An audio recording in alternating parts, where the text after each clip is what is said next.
Hello বন্ধুরা, আসসালামু আলাইকুম। আশা করি সবাই ভালো আছেন, মুইও ভালো আছি। তো আজকে আপনাকে একটা নতুন একটা রেসিপি নিয়ে হাজির হলাম। আজকে রেসিপি হচ্ছে কোয়েলের মাংস রান্না করবো। জীবনের ফার্স্ট এই কোয়েলের মাংস রান্না করতে চাই, খামু জীবনের ফার্স্ট। মাংস রান্না করার জন্য আমি আলাদাভাবে মাংসের মশলা কিনে নিয়ে আইছি।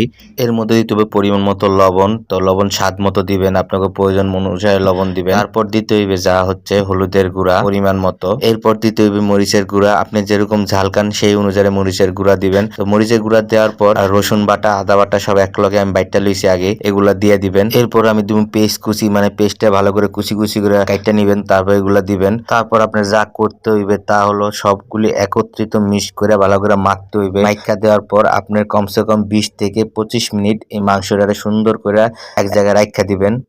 এরপর কড়াইটা চুলার মধ্যে দিয়া গরম কইরা নিবেন কড়াইটা। তারপর এটার মধ্যে তেল দিবেন। তেল দেওয়ার পর তেলটা গরম হইলে এর মধ্যে পেঁয়াজ ছেড়ে দিবেন, মানে পেঁয়াজ কুচি ছেড়ে দিবেন। তো পেঁয়াজ কুচি ছাড়া দেওয়ার পর এটারে ভালো করে ভাজবেন, বাদামি রঙের মতো করে ভাজবেন।